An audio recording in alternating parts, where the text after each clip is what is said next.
The Dental Brief is brought to you by Omni Premier Marketing and the amazing guests who bring wisdom and advice that you can put to use to take your business and practices to the next level.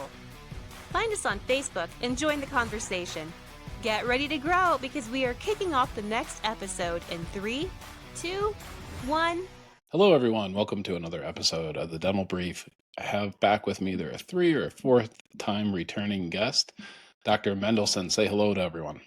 Hello to everyone. So glad to be back and spend some time with everyone.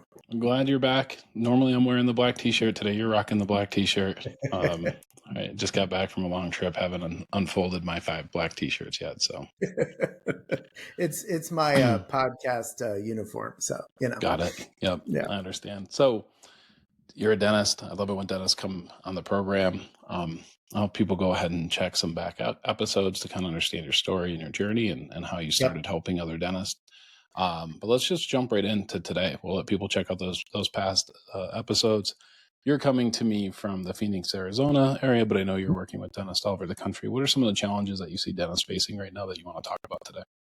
Well, I would say that there's 2 huge ones that I see over and over again. One is team challenges, both with keeping team. I guess you would say it's a 3-legged stool: keeping team, finding team, and engaging team. Yep. And so keeping and engaging aren't necessarily the same thing. Sure. And then the other is just the overwhelm of life and trying to understand how to effectively wrangle everything that's on your plate without feeling like you're just strung out at the end of every day. So those are 2 of the biggest things.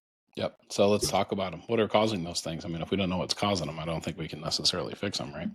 That's completely fair. Yeah. The team thing is fascinating to me because you have some practices that have a great deal of team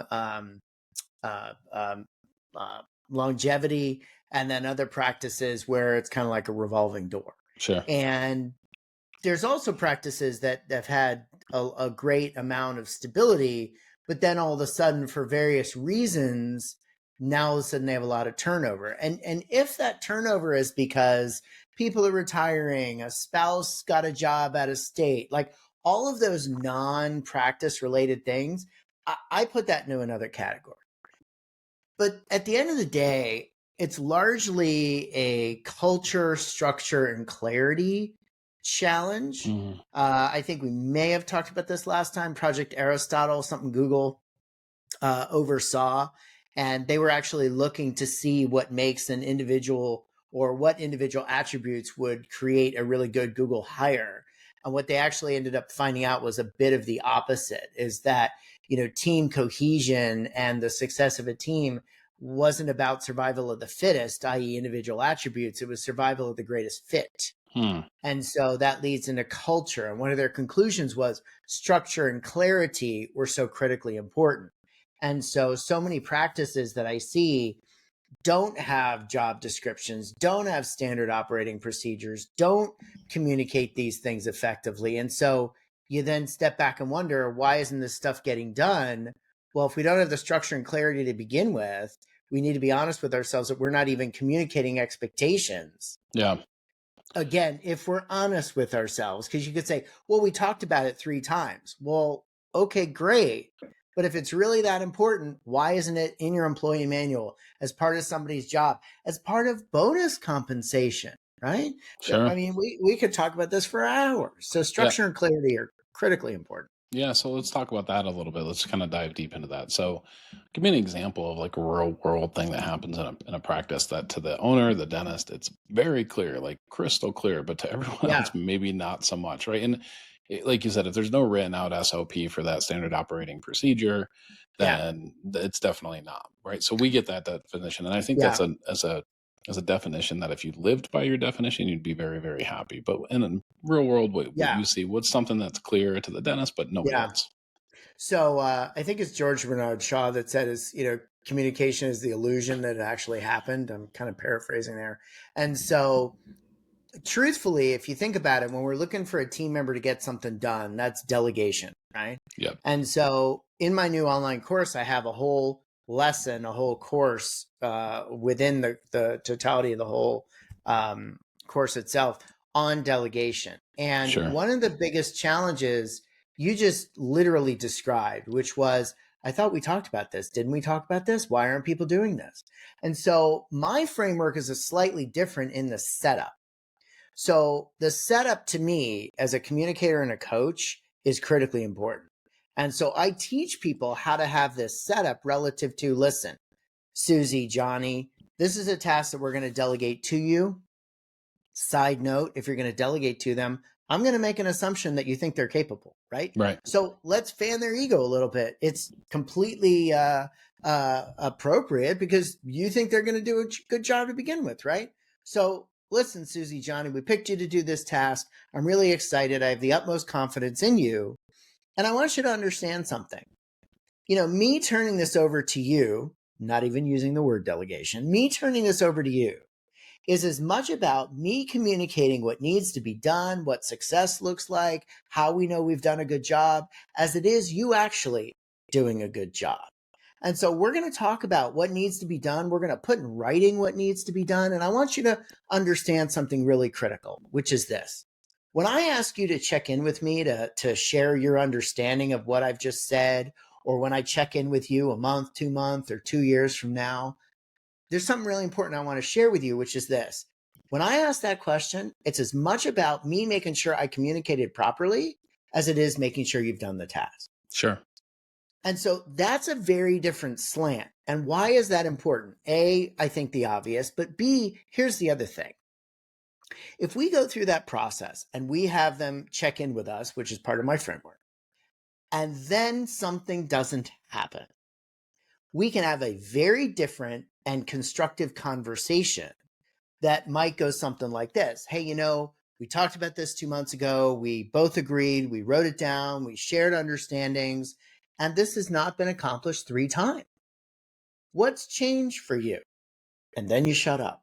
And you're not yelling. You're not accusing. You're not bringing emotions into this situation. You're simply communicating that, hey, we talked about this and literally, what's up? And it can change the face of a practice doing it that way, because now we're interacting more as adults than we are in some kind of different arena.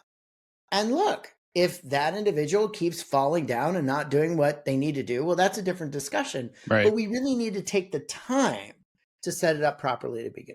Yep, that makes sense to me. So, one of the situations that I see is, and I just had this conversation with somebody outside of dentistry the other day, is when an Mm-hmm. employee comes to you looking for a pay raise. That Mm-hmm. employee thinks they're deserving of a raise, and you've been thinking about letting that employee go. That's probably a situation where what a good job is not Yeah. very clear, right? Most people who Yeah. know they're doing a bad job don't come and ask for a raise. Yeah. Right. So that's a clear situation. So if that's a repeated thing, that's a Yeah. telltale sign. That's your problem Mm-hmm. that needs to get fixed, not theirs, right? 100%. Because if we have adequate job descriptions and standard operating procedures, things become very clear relative to performance. And Right. second of all, in many dental practices, they don't have routine, as we used to call it at Spear, growth conferences, or as other people call it, reviews. Right. And I remember one of my first mentors in business said, a review should never, ever be a surprise. Because if it is, that means you're not communicating in between the review timeframes, however long that may be for you. And so, Right. when it comes to reviews, when it even comes to compensation, there's got to be objective and subjective elements to this. Because even when we have job descriptions, standard operating procedures, but somebody does it with an attitude and rolling their eyes and huffy puffy and all that kind of stuff, that needs to be addressed, identified, and dealt with in an appropriate way. And we can build that in to even the bonus compensation relative to objective versus subjective parameters. Yep. Makes sense to me. I had years ago, I was lucky enough to attend a breakfast and sit at a table with Ken Blanchard. For those of you Mm-hmm. who don't know who Ken Blanchard is, look him up. The guy's fantastic. And he was 100 years ago, probably literally 60 years ago, he was a Yeah. professor, I think at an Ivy League school or some Yeah. school in the Northeast. And he talked about how he was fired from his first teaching job because he had given all of the students the answers to the question of the final exam. at the very first class. And he said, well, Mhm. I'm supposed to teach them the answers. Like, that's literally what I'm supposed to do. So here they are, and let's figure out how to get there. And I think that's pretty important when it comes to these reviews. Your students should have the answers to those Yeah. questions on that review before the review, well before the review ever happens. I think that makes total Yeah. sense. Yeah. Absolutely. So Absolutely.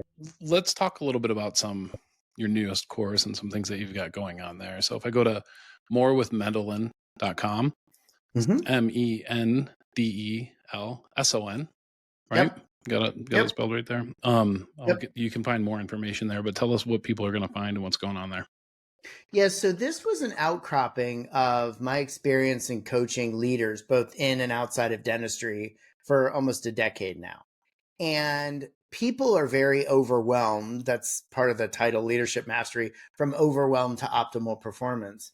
And I started to observe people would say to me, it's amazing how great of a communicator you are in terms of returning emails or coming back to things, etc.